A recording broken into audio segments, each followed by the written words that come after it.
Institute for the Study of Journalism, over 50% of users of TikTok, Snapchat, and Instagram get their news from influencers. 33 to 42%, meanwhile, still rely on journalists on those platforms. The report also found, although Facebook remains a leading source of news among social networks worldwide, its influence is dropping as TikTok's influence further grows. Swedish furniture giant IKEA is joining the artificial intelligence craze as it hands over its call center operations to an AI chatbot. The question now is, what happens to IKEA's human call center workers? The answer in this report. Isang magandang umaga sa ating lahat, mga kaibigan. At isa na namang malalimang pagtalakay na naman ang ating pag-uusapan dito sa The Maki Karandang Report. Nabring up po itong issue na naman pong ito dahil sa isang insidente na pumutok lalo na sa kasaysayan ng ating pamahalaan na kung saan nagkaroon po sa I think sa kauna-unang pagkakataon na sa Senado, yun sa Senate, ng isang lockdown. At karamihan po sa mga nadamay sa lockdown na ito ay ang ating mga magigiting na mamamayan. yes. At dahil dito mga kaibigan, umusbong po ang isang age-old debate na kung saan nga ba kumukuha ng saan dapat tayo kumukuha ng impormasyon. At dito papasok ang ating paksa ngayong umagang ito. Journalists versus influencers. At para sa mga tayo himayin ang paksang ito, syempre kasama ko ang Foundation Deputy Director ng The Divine Troubles Online Live Streaming Ministry Foundation at President and CEO of BRK Integrated Media Group. Walang iba kundi si J. Yes, isang mapagpalang umaga po sa ating lahat. Samahan niyo kami sa napakapuluhang diskusyon nito kasi this is so absurd. Madami na kasing mga issues na lumalabas at nadadamay ang mga journalists. Sa panahon natin ngayon, lalo na sa panahon ng digital age, kung i-term natin ng ating mga economists, ng mga socialists, napakalawak na ng naaabot ng digitalization. Lalo na sa pag-create ng artificial intelligence o commonly known as AI. At syempre, marami na rin sa ating mga influencers na rin ang mga talagang vigilant sa pagkuha ng impormasyon dahil una sa lahat, isa siguro sa key factors dito ay ang kawalan ng tiwala sa mainstream media. At kabilang na dito ay ang mga journalists at media practitioners. Nandyan na yung mga pinakang biggest media network outlets like ABS-CBN News, GMA News, News 5, Billionaire News Channel, Net25 News and Information. Ang dami. At karamihan dito inaakusahan hindi man to ng mga magdaang panahon na ang mga outlets daw na ito ay binayaran. Bayarang media daw in the sense. In the sense na kung ano-ano ang mga ibinabalita na akala nila meron tayong kasabihan na don't shoot the messenger. Yeah. Naman. Kasi Sige.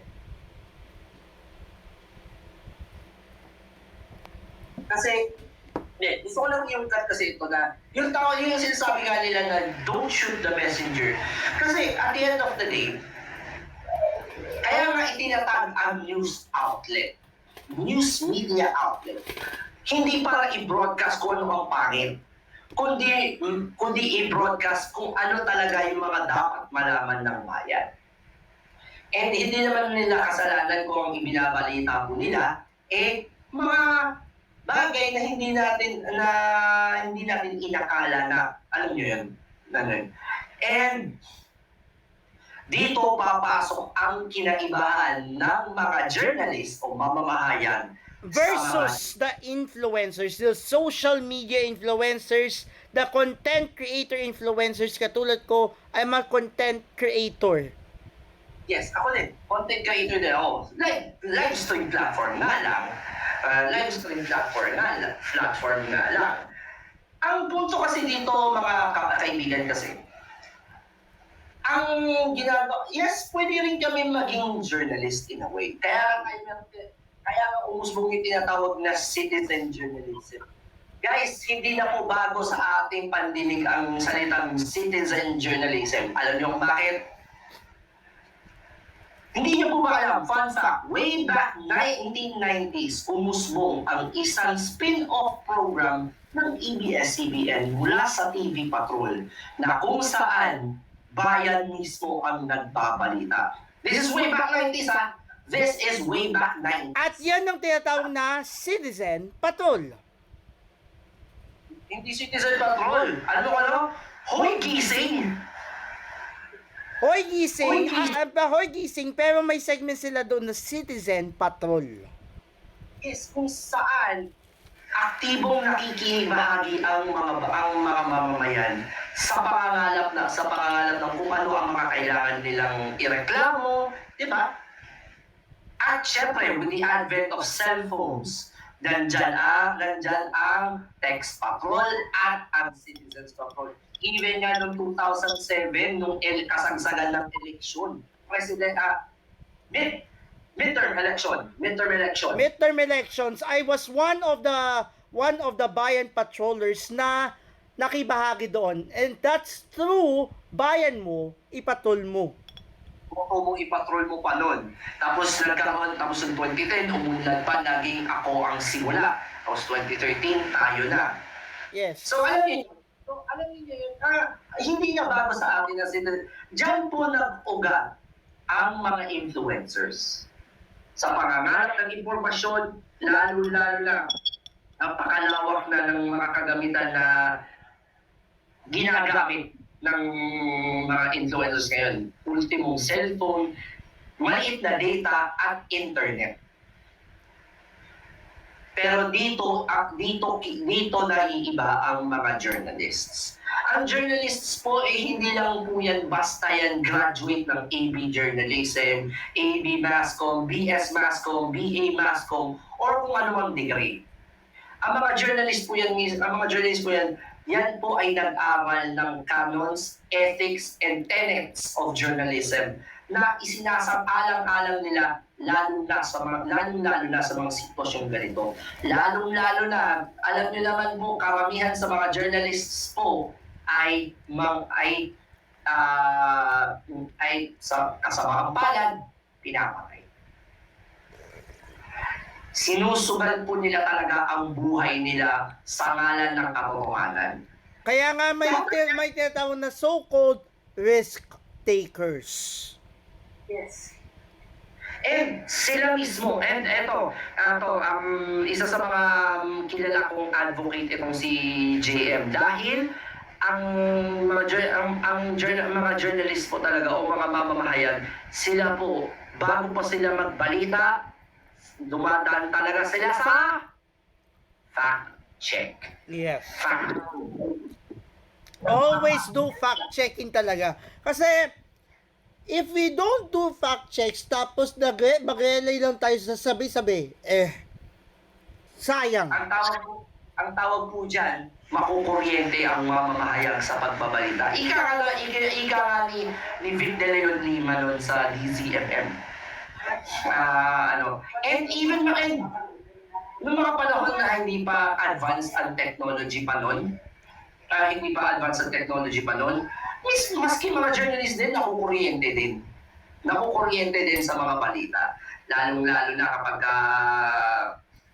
lalong-lalo na kapag hello po kay Quiz E, welcome po sa The Maki Karandang Report. At ang ating topic po ngayong umaga ay ang journalists versus influencers, na kung saan sa panahon natin po ngayon ay blur na ang difference between journalists at influencers. Tandaan niyo po, ang mga media outlets po, hindi po yan tatagal ng ilang dekada o ilang siglo kung hindi po yan pinagkakatiwalaan. Let's take, well, hindi naman ako sa pero let's take GMA News for example. Guys, hindi po yan tatagal ng mahigit 6 na dekada. Kung hindi po yan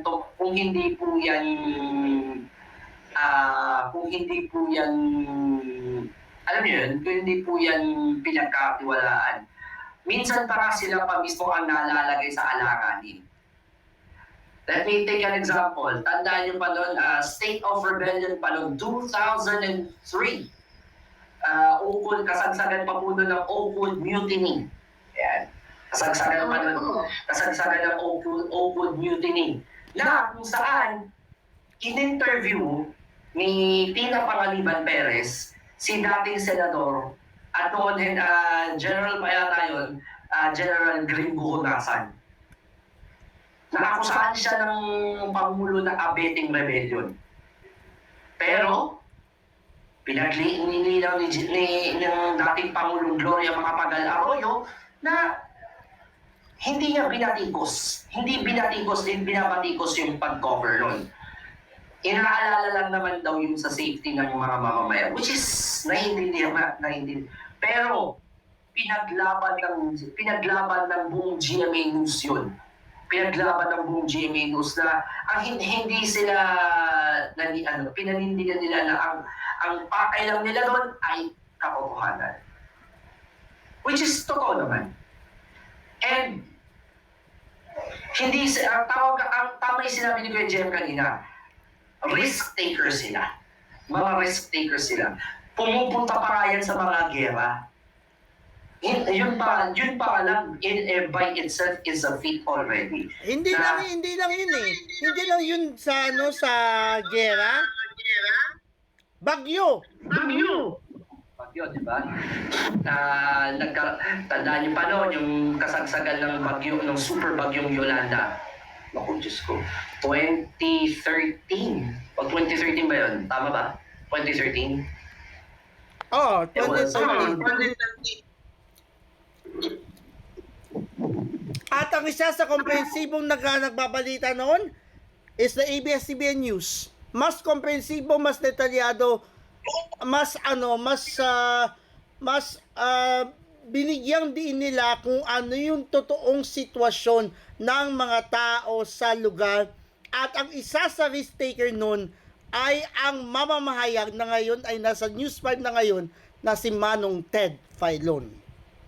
Bukod pa doon, bago pa si Manong Ted pa doon, tandaan nyo, kinaumagahan doon, nasa lokasyon na ang ngayon nasa GMA News na si Atom Arroyo. Yes, Atom Arroyo.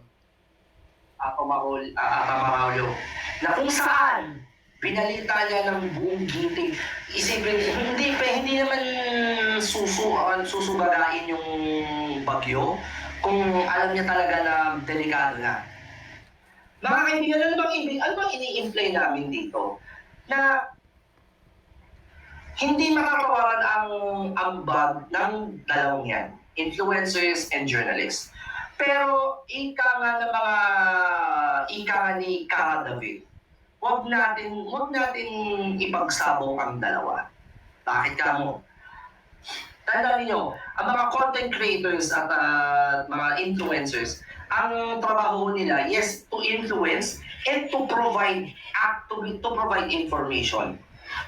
Kaya nga may mga content creators tayo na pinagkakatiwalaan, di ba? Lalo-lalo na, may mga journalists po tayo na content creators na with the likes of Cara David. Di ba? With the likes of Cara David. Cara David, Karen Davila. Bernadette Sembrano. Carmina Constantino Torres with the Casey After Hours na YouTube channel niya.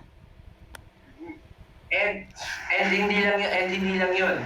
Marami pang iba na talagang even mga media outlets, they also venture na into content creation. Guys, paano umusbong ang mga podcasts ng GMA News? The Howie Severino podcast. We have Just Facts na ngayon ay kalulunch lang. Meron ang mga contents din ng ABS-CBN News. Yun nga, yung Diba? the Philippines most shocking stories, the Philippine hometown stories, the documentaries na ginagawa nila, the long form documentaries that they have. And the ongoing patrol ng Pilipino. Yeah. Guys, hindi natin pinagsasabong ang mga journalists at influencers.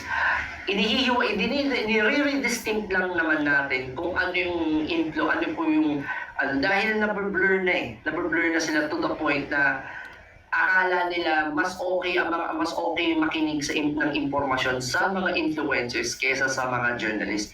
Which is, hello kay Aerojam X, welcome sa Damaki Karandan Report. At ang ating topic po for today is journalists versus influencers. Pero ika nga huwag natin pagsabungin. Huwag natin pagsasabungin ang journalists at mga influencers. Dahil number one, ang mga influencers, sila po ang nagbigay daan din. Marami pong ambag ang mga influencers. Pero marami din naman ang inambag ng mga lalo na ng mga journalists. Dahil sila rin lang naman po ang nanguna sa pangangalap ng impormasyon. As in sila po talaga. Hindi po biro. Hello kay Hara Liraya 2020. Ayan, welcome sa Damaki Karandang Report. Pero di ba mga kaibigan? Mga kaibigan? Ito nga lang sa panahon ng kagipitan at sa panahon na kung saan walang kasiguraduhan ang lahat, saan tayo kumukuha ng impormasyon? Di ba Sa news outlets, sa journalists. Sa mga mamamahayag din, di ba? Bakit? Ang influence, let us do a real talk. Lalo-lalo na sa lahat. Ang mga influencers po, limitado lang ang kakayahan yan. Bakit? Kasi nga, ang pinanghahawakan po nila ay napakahalaga. Kahit sabihin natin walang kwenta yan sa una, pero napakahalaga po yan. Ano po ang pinanghahawakan ng mga influencers? Lalo na ng mga journalists? Information o impormasyon. At yan ang core ng BRK Integrated Media Group, which is the information. Information. Tama yun. Yun yung kauna-unahang core value ng BIMG. Information. Kasi hindi tayo basta-basta lumalabas ng content online na hindi naiintindihan kung ano nga ba ang konteksto. Kaya sobrang saludo kami sa mga mamamahayag na talagang sumusugaga sa gulo, sa gera, sa bagyo, at kahit anong mga disasters na kailangan malaman ng buong sambayanan ang katotohanan. And this is where ipapasok na natin yung tipong nagkaroon ng issue sa Senado. We're not talking politics here. We are talking about journalists versus influencers. Dito na papasok kung saan yung risk-taking ng mga journalists. Most especially, may isang journalist na nag-breakdown. At yun ay si Zian Ambrosio. Actually, marami talaga na nagpanic talaga doon. We have Mayan Los Baños ng News 5, Bam Alegre and Marie Sumali ng GMA News. Zian Ambrosio and Zian Ambrosio ng Zian Ambrosio and Victoria Tulat of ABS-CBN News. We have Jack Batallones, Jessie Cruzat, ang dami nun. Ang dami, kaya nga talaga And of course, eto guys, isa sa mga haligi ng GMA News na sa Senado in the form of Miss Jessica Soho. Guys, yung kina-KMJS ninyo, yes po, isa po siyang haligi ng GMA News. Haligi po siya. Na At nag-restate din sa Senado. Kaya nakakatuwa din na, well, hindi naman pero alam niyo yan, yung feel a sense of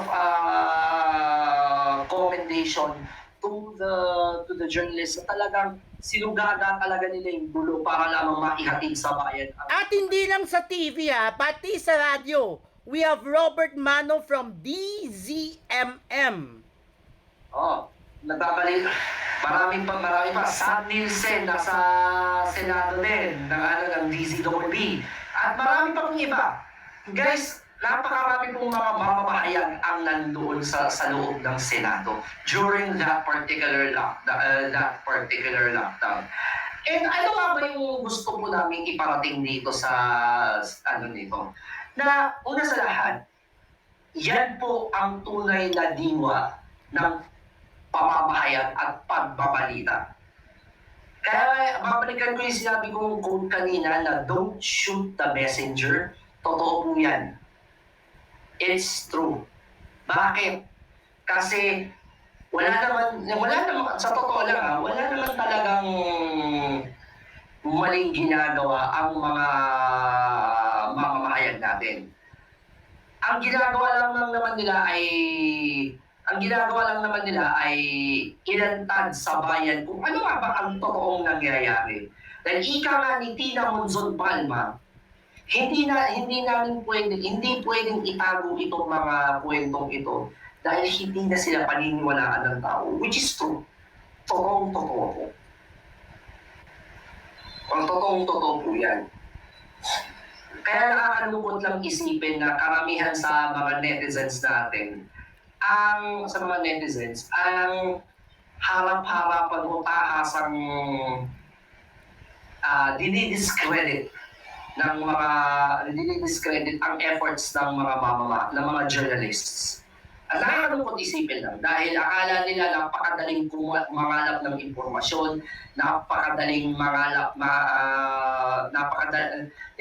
thank you so much. Salamat sa virtual gift mo. Salamat. So, pero alam niyo yun, na nakakalungkot lang isipin na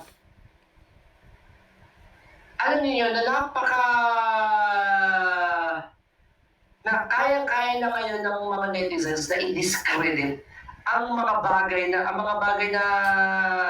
alam niyo na hindi na alam natin na dinidiscredit nila yung mga ginagawa ng mga journalists na alam niyo na hindi naman dapat. Bakit kamo? Kasi una po sa lahat, hindi po natin alam ang totoong kalagayan ng mga mamamahayan yan. Lalong-lalo na sa mga naging haligi na ng pamamahayan mula noon hanggang ngayon. Alam niyo naman yan, the likes of Mel Tiangco, Vicky Morales, Alvin El Chico, Gigi Manica, Julius Babaw, Cheryl Cosem, even Kabayan, Noli de Castro na nami-miss na natin. Kabayan, guys, kahit nga sakit diba? Guys, let me take an example. The late Mike Enriquez. Yes. Alam niyo ba na kahit may sakit na si Mike Enriquez, papasok pa rin yan sa pagtatrabaho. Oo, totoo yun. Alam niyo kung sino po nagkwento nun? Siya mismo. At ang nakapagpatunay nun, ang dating head ng GMA News, si Ma'am Marisa Flores. Yes. So, ganun ka-dedicated ang mga mamamahayan dun sa paghahatid ng balita. At ito pa yung risk-taking. Naalala niyo yung sa Mindanao Massacre? Na naglibing sa mga mamamahayan. Totoo yun. Totoo po yun. Nakakalungkot man isipin, pero isipin ninyo, nandun lang yun, nandun lang sila para mangalap ng katotohanan, pero ano ang kinahinatnan na lahat? Nilibing sila kasama ng mga ano. Pinatay, nilibing. Ano ang gusto namin patunayan dito sa ano, na influencers? No. Hindi po namin dinidiscredit ang mga influencers. At mas lalong hindi namin dinidiscredit ang mga mamamayan. Yes. Parehas natin silang kino-comment because of what they do. Pero ang ginagawa lang natin dito is nililinaw natin kung ano nga ba ang role ng journalist at influencer. Ito lang, na-experience ko lang to ha. Ito yung may risk taking din sa pagpunta ng live sa scene na kung saan may risk taking din doon sa issues about sa beauty pageants. Marami rin kasi yun eh. Like sa Miss Earth, Miss Universe. Totoo yan. Pero ito guys, gusto ko lang iungkat yan dahil naangkat na rin yung risk takers guys. Naungkat ang risk takers. Medyo iungkat ko na to sa inyo. Guys, natatandaan nyo pa ba ang COVID pandemic? Yes. 2020. Lockdown ang lahat. March. Pero, hello kay Nems19, welcome sa Damaki Karandang Report. Yeah, March 2020, that's where the WHO take risk to lock down the whole world. Oo, pero ito, bagamat lockdown ang lahat, ano ang ginawa ng mga journalists? Nanatili silang makapag at nagbalita pa rin sila maski delikado na ang sitwasyon. Lalo na nung nag-shutdown ang ABS-CBN noong May 5, 2020. Teka lang, bago natin puntahan yan. Natatandaan niyo pa ba, may inilabas na dokumentaryo ang Eyewitness. Natatandaan niyo pa ba yung documentary na pinamagatang Ako si Patient 2828? Ayaw niyo ba kung sino yung si Patient 2828? Sino? Walang iba kundi si Howie Severino. Okay. Bakit? Anong nangyari kay Howie Severino? Siya lang naman po ay natamaan ng COVID. Dinocument niya lahat ng nangyayari sa kanya inside. Hello kay Droids, welcome. Uy, Droids! Hello po! Alam mo, just po, si Droids po ng Pamilya Saranggola. Welcome po sa Damaki Karandang Report. Ayan, thank you so much sa pagdaan. Ayan, so, pero going back dun sa, dun sa... Patient 2828. Ako si Patient 2828. Dinocument ni Howie Severino lahat ng nangyayari sa kanya. Ultimong yung pagsakit ng kanyang lalamuna, ng kanyang kalamnan, ng katawan, na to the point na nagiging critical na yung condition niya, hanggang sa paggaling niya at paglabas. Dito mas lalong naintindihan ng tao yung kalagayan ng isang biktima ng COVID-19. At dito sumaludo lahat ng Pilipino sa mga sino mga sinaludo nila? Mga medical professionals at medical allied personnel na talagang tumulong at nagpanatili ng kaayusan sa mismong hospital. Kaya nung time na pandemya, ginawa sa Diocesan Shrine and Parish of Our Lady of Fatima ang the biggest altar mural covering the frontliners. Kasi yun din yung gusto ko din i-emphasize din. Dito nagbuga ang pagpupugay at pasasalamat sa mga medical professionals na talagang sumugal nila ang kanilang buhay. And Alam niyo naman, marami sa mga medical professionals po ang talagang tinamaan at binawian ng buhay. Yes. Let me take an example, yung kapatid ni Ruby Rodriguez, si Dr. Sally Gatchalian. Tinamaan po yan ng COVID-19 and sadly sumakabi ng buhay. Pero bakit po inungkat ang pandemic? Tandaan niyo po, ito po yung pinakamalaking lockdown sa kasaysayan ng mundo. As in lahat, total shutdown. Pero, ano ang ginawa ng mga mamamahayan? Maski nag-offer pa sila, nagbalita pa sila kahit nasa bahay pa sila. Yes, risk-taking yun kahit sa bahay kasi hindi mo alam. Baka matamaan ka na ng COVID. So to say, Kaya nga lalong naging pahirap ang pandemic lalo na sa mga mamamahayan. hindi lang sa mamamahiyaga, pati yung mga nagkontrol ng social media sa simbahan. They are also risk takers. Oo. Katulad ko, on my part, na-risk take ko yung sarili ko during the total lockdown na kung saan walang tao kundi lang kami, ang pare at isang MBG. Alam niyo mga kaibigan, ang gusto lang po namin i-emphasize dito, huwag natin i-discredit pareho. Hindi po namin dinidiscredit ang mga ang mga katulad naming influencers and content creators. Dahil gumagawa kami ng content. Even si Kuya JM, gumagawa ng content yan. Ako, gumagawa ako ng content. And others as well. Pero huwag din natin i-discredit ang mga ginagawa ng mga journalists o mga mamamahayan. Bakit ka mo? Kasi, guys, ulitin ko, kung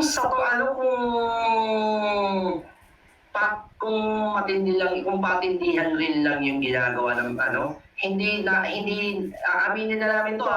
namin ni JM dito, ni Quiz E, at lahat ng mga kumusens sa buong community at buong communiverse, hindi po namin kayang tapatan ang galing at dedikasyon ng mga mamamahayan. Yes. At saka risk takers din sila eh. To the point na talagang hindi sila sumusuko sa laban kahit mamatay na sila. And that's where yung kailangan, kahit risk takers, kailangang protektahan din ang mental health. Natatandaan ko yung time na nung nandoon sa Senado si Sian Ambrosio kahapon, I watched the TV Patrol episode, umiyak, nag-breakdown. Protektahan din natin ang ating mental health. Ganon kalala ang sinusugaga ng mga journalists.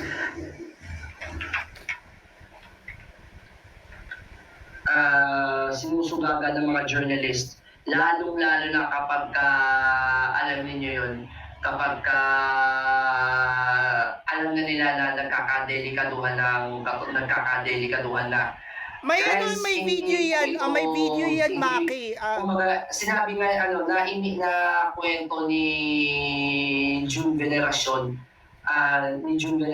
na hindi na po biruan yung pinasok nila, hindi may mga Oo, guys, totoo, hindi biruan yun. Actually, may video ang isang may nag-post ng video yung tungkol kay Sian Ambrosio. I think there's this video doon sa pinakang nangyaring Senate standoff kahapon. Mayroong nag-post tungkol diyan. Ay pakihanap yun, Maki, and let's play yung pinakang clip nun. Kasi mayroong yun. Ang i-type mo Sian Ambrosio Senate. Meron yan.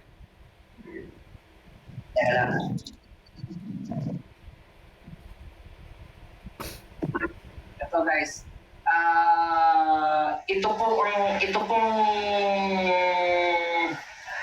balitang ito guys, pakikipa-audio namin ito. Pero guys, disclaimer lang po itong hindi po we're not promoting politics, we're not promoting anything, and we're not promoting any forms of propaganda. Ang layo lamang po namin ay bigyang konteksto ang mga bagay-bagay, ang mga issue kailangan dapat natin malaman. Kaya guys, pakinggan natin ito. This is from ENC 24/7.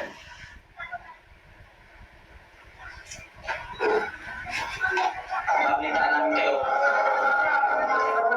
Ano yung sinasabi mo mga Mario office? So sino kanyang arrest to? Hindi mo NBI o PNP, no, Alvin? So, naririnig mo ba ako? Alvin, hindi ko kanina nakita. Ayan, Alvin, narinig nakita. Doon sa tanong mo kung may mga NBI agency ito, wala tayong nakita na yan. Puro mga naka-green na uniform personnel, tapos may mga long rifle. Wala tayong visuals ngayon kung may mga NBI agents. Pero ang clear kanina, dumaan na dito yung mga naka-green na uniform personnel, Alvin. So kung hindi si Senator Bato ang arestuhin, sino pa kaya posibleng dadamputin ng Office of the Senate Sergeant at Arms? Alvin po ulit ang tanong, sinusubukan ko pakinggan pero wala talaga akong marinig ngayon. Hindi kasi ang buong akala ng mga nanonood sa atin at tatamputin si Senator Bato de la Rosa kasi siya lang naman ang may warrant of arrest. Meron pa pang ibang tao na pwedeng tatamputin ng Office of the Senate Sergeant at Arms.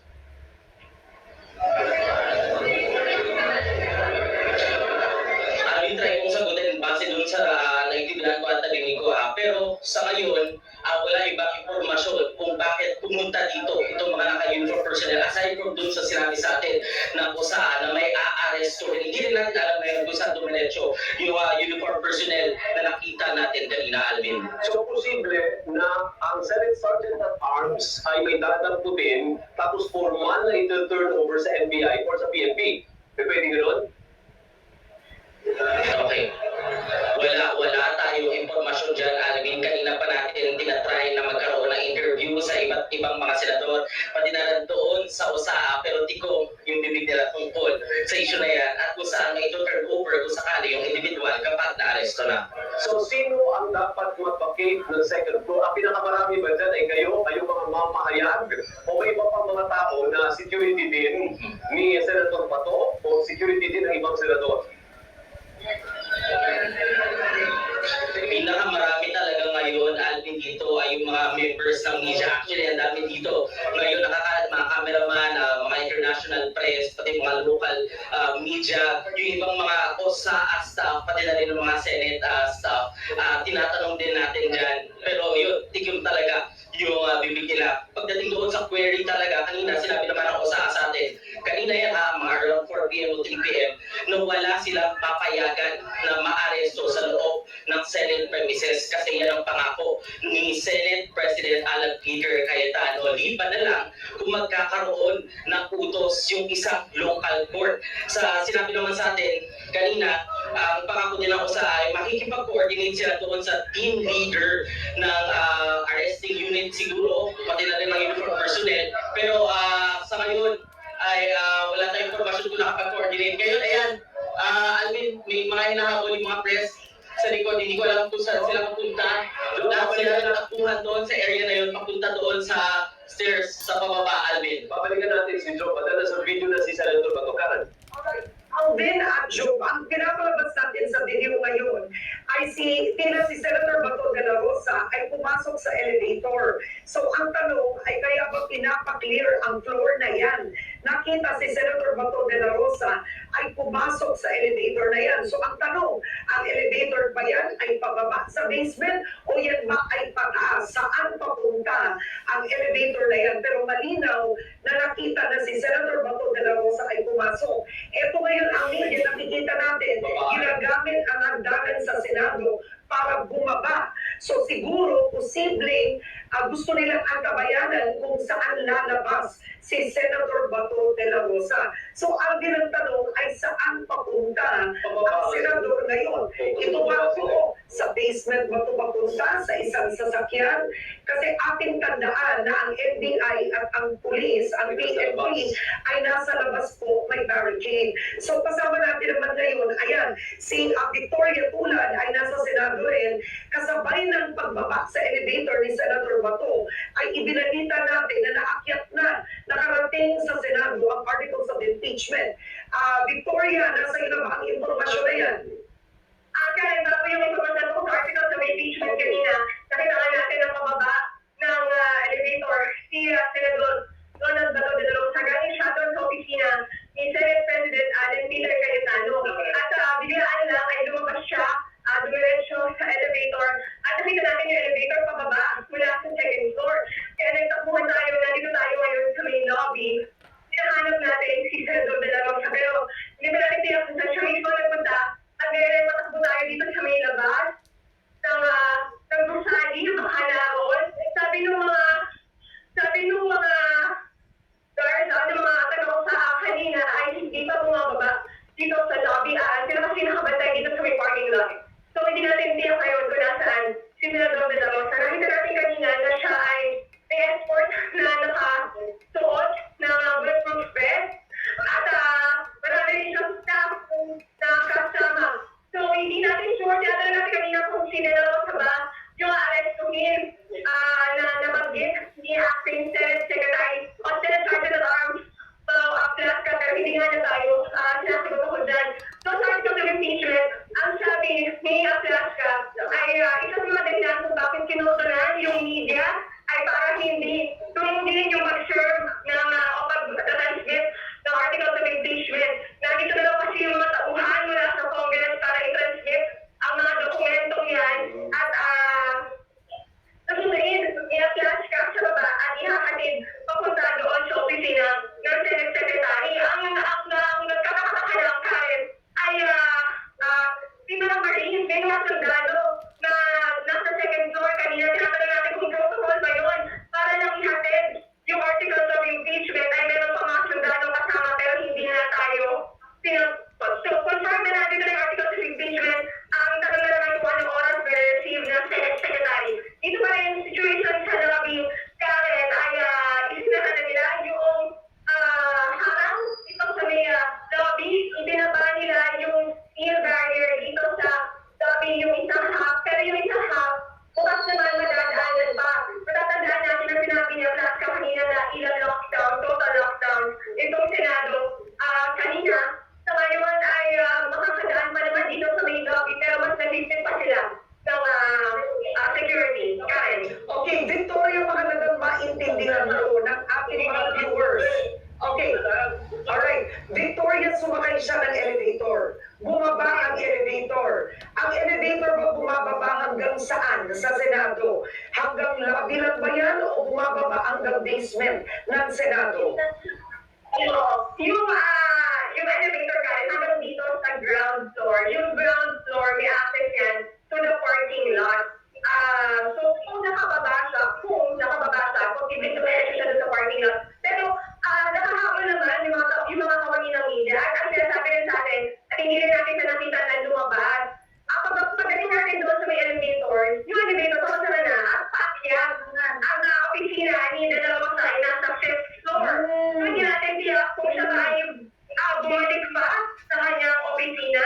Ayaw ngayon ay nandito lamang sa may lobby at inaabangan yung movement sa bahaging ito, Karen. Okay, so to clarify, Victoria, posibleng si De La Rosa ay umakyat sa opisina niya sa 5th floor.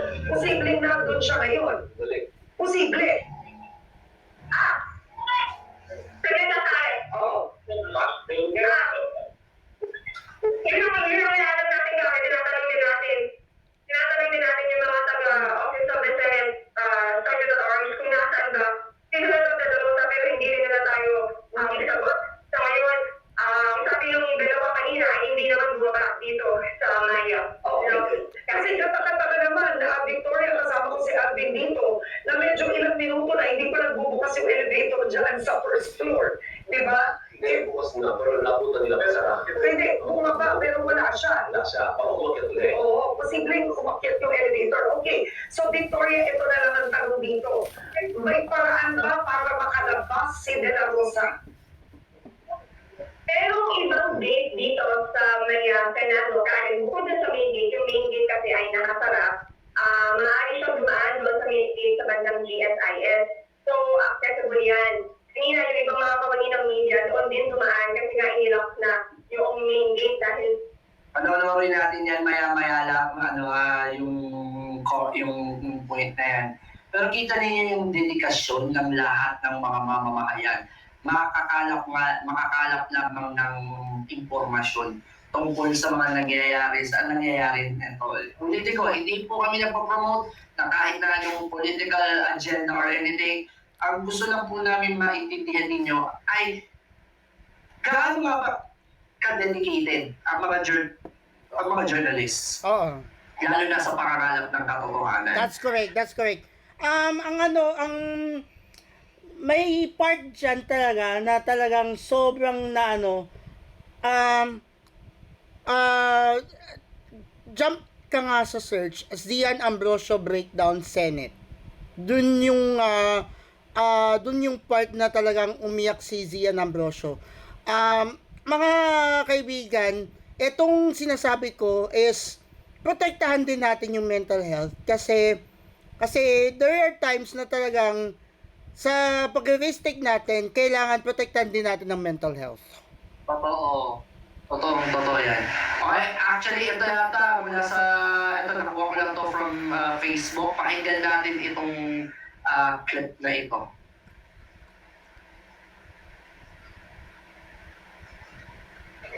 See?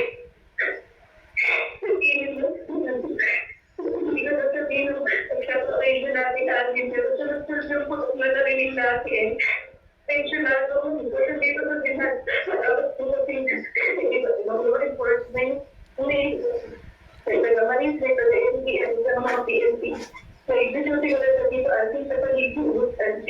Kapag ang wala yung media. Ilang may lang kumalat ang magiging laman kay Senator Bato de Rosa.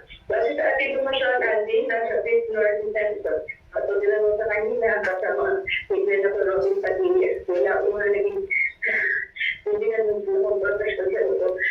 Patuloy naman na alam sa yung important. Sa paligid mo din ako. Sa yung pinagpunan. Ibigay sa natin. And then, it's not a security because sa information ko, pero ayun po, sinusunod ko, mas pinagpapatan mo ako See? Kasi kung makukompromiso yung security mo, itigil na muna natin ito at pwede ko namang balikan si Victoria. Ayusin mo muna yung security mo, mas importante yung security mo kaysa sa ulat mo siya. Pabalikan kita siya. Kasi pag-ingat ka. Yun. Grabe, no? Ganon katindi at ganon Ganun ka risk taker talaga ang ginawa ni Zian Ambrosio. As I was watching that, medyo nag-worry ako kay Zian Ambrosio na mental breakdown si Zian Ambrosio dahil doon sa standoff na nangyari kagabi. Guys, gusto lang po namin i-emphasize na hindi na ulit-ulitin ko po ito. We've been overemphasizing this over the course of our program na hindi namin dinidiscredit ang mga influencers. May papel talaga yung mga yan to become the voice of the citizens, to become the voice of the people, lalong-lalo na sa mga sitwasyong ganito. Pero syempre, on the part of the journalist, hindi din naman namin dinidiscredit sila. Because hindi din naman din biro na sumusugaga ka sa isang sitwasyon na alam mong delikado. Let me give you an example. Dito papasok yung isa sa mga matitinding halimbawa dyan, guys. Tandaan niyo pa ba, 1989 pa noon, si Jessica Soho pa noon ang nag-cover nito, nagkaroon ng hostage crisis sa Camp kampo ng Kawa-Kawa sa Zamboanga City. Alam niyo ba, tandaan niyo ba yun? Yung lugar na yun, ang kampo ng Kawa-Kawa, kung saan ng hostage po ang patrolman na si Rizal Ali. Ngunit kalaunan nakatakas pa nga ang nangyari pa noon, napatay pa o nasunog pa yung bangkay ng isa sa mga general ng AFP na si General Eduardo Batalla. That's number 1. Number 2, tandaan niyo pa ba si Governor Rodolfo Aguinaldo? Ano po nangyari kay Rodolfo Aguinaldo? Dahil siya po yung hinahabol ng gobyerno para tugising ang NPA na namataan sa Cagayan. Governor ng Cagayan si Governor Aguinaldo nun. Si then Governor Aguinaldo pa nun. Marami pang mga matitinding mga giyera nun. Isa pang malala dito, yung may risk taking, yung yung tipong ano ba tawag dito? Yung sa Quirino Grandstand. Yung malalabas hostage. Last 2009, my goodness. Manila. Nadamay pa ang mga inosenteng mga dayuhan. Kaya nagalit ang gobyerno ng Hong Kong eh. Nagalit ang gobyerno ng Hong Kong nun. Dahil sa nangyari na yun. At Huwag natin kakalimutan guys. Mindanao. The Maguindanao Massacre. Hindi lang yun. Marawi Siege, Zamboanga Siege. Yung pang-hostage ng Abu Sayyaf sa mga dayuhan kay Martin and Grace Burnham. Kay Pamilya Carlo Bosi. Mga yan. Hindi pa lang yan. Ang may risk taking pa, yung Oakwood Mutiny Siege. Yun nga, isa Oakwood Mutiny na kung saan ang isa pa sa mga napagbintangan ay ang mamamahayag ng GMA News na si Tina Maliban Perez nung in-interview niya si then General Gringo Honasan. Yes. Si Gringo Honasan. Kinasuhan pa siya, muntik na siyang kasuhan nun, pero ipinagtanggol talaga ng GMA News na ang sole objective ng interview na yon ay para malaman ng bayan ang katotohanan tungkol sa ano. Ngayon, Kuya Maki, sige, okay, hindi natin i-discredit pareho. Pero ano ba ang kapupulutan natin ng aral dito sa incidenting ito? Na number 1, malaki ang papel ng mga journalists. Hindi para ilantad ang mga ganitong sitwasyon, kundi para ilantad ang mga totoong nangyayari sa ating bayan. Ito yun. Dito na papasok yung tungkol doon sa naging shutdown ng ABS-CBN na kung saan binigyan ng cease and desist order ng NTC. Oo. Medyo malaki-laking issue siya. Franchise kasi siya. This is an issue of a franchise. So, huwag muna natin i-delve in yan as much. Pero ang punto dito kasi is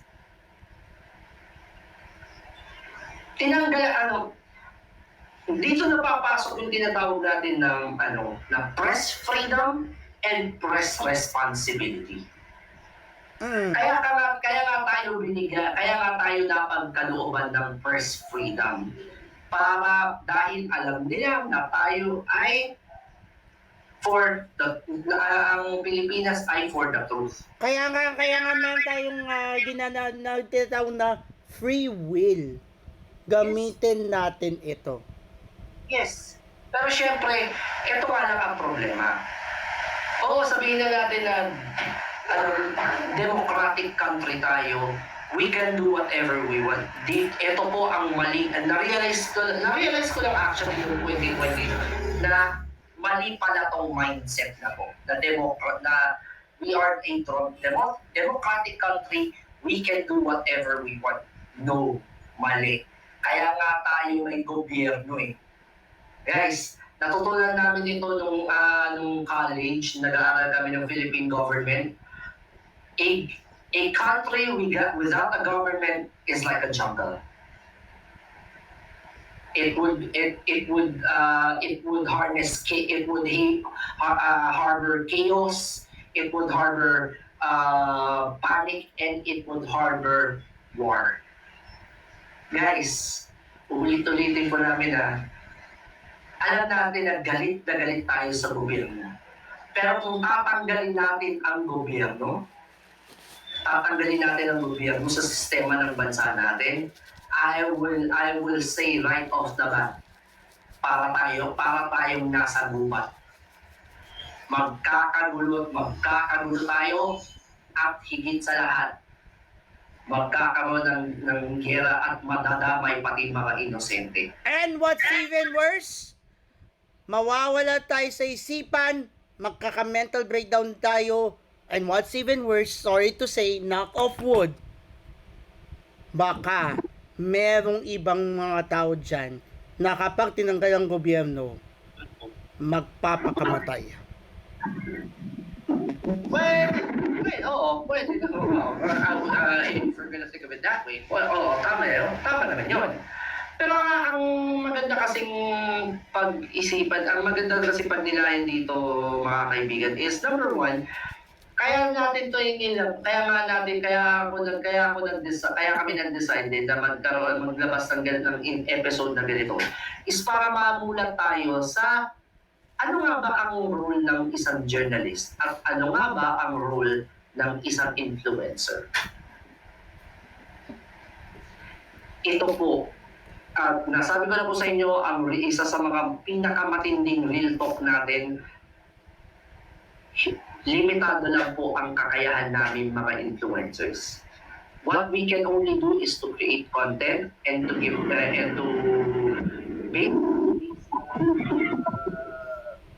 base our content sa aming mga pananaw o perspective. Kaya nga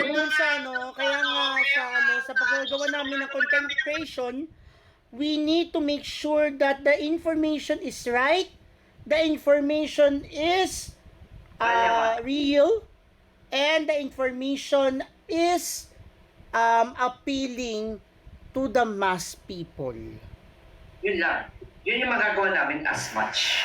Pero ang kayang gawin ng journalist is matindi. Kayang-kaya po nilang maging transparent at kayang-kaya po nilang iulat kung ano nga bang tunay na nangyayari in real time and in the most possible time.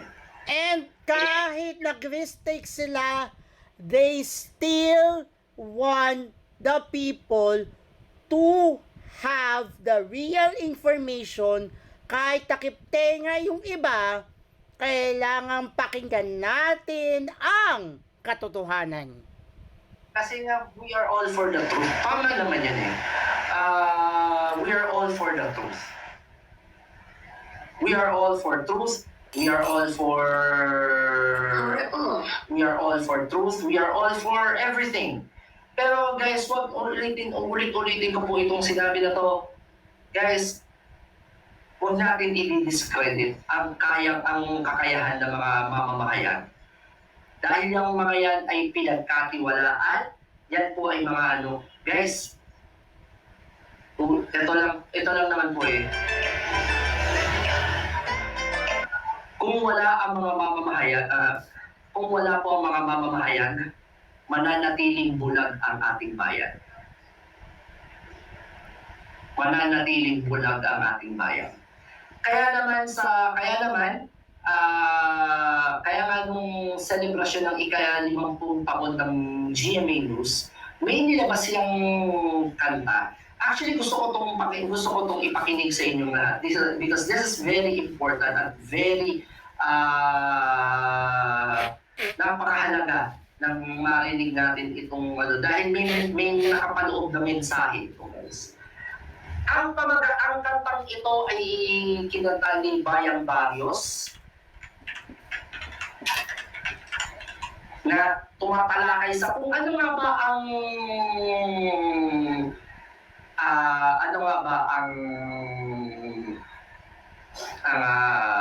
Katotohanan. Para sa inyo to mga kaibigan, ang pamagat ng kantang ito ay Mula.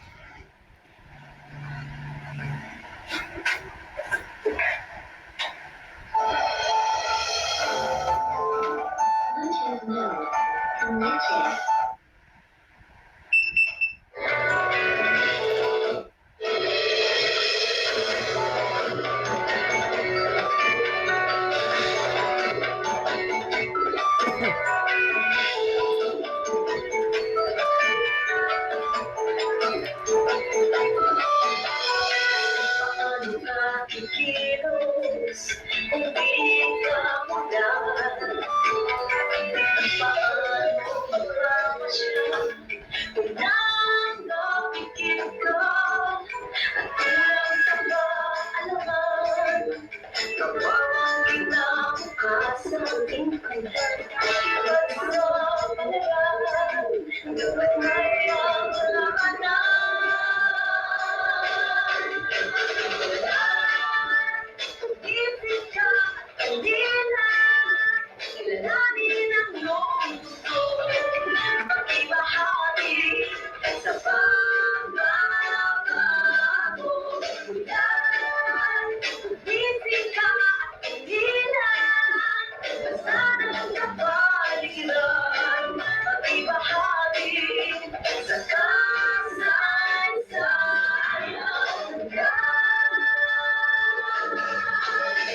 Paano ka lalaban kung di ka mula? Paano sa asenso kung saan ang mga mata? Servisyo totoo, gawin ang lahat ang kapwa-tao. Servisyo totoo, maging bulag tayo.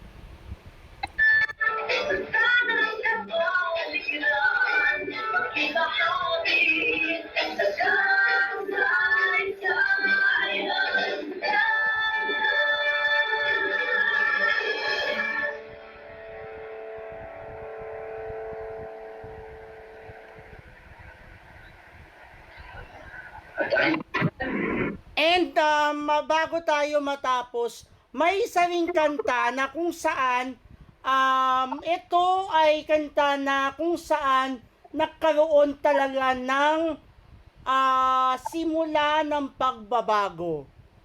Ito yung kantang tipong talagang nag-influence sa mga tao kapag panahon ng halalan. Etong mapapakinggan natin is the 2025 version nung unang kanta na kinompose ni Jonathan Manalo na kakantahin ni Maki, BGYO, Angela Ken, Rive, and Carmel Collado na Ako Ang Simula.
Dahil po dyan mga kaibigan,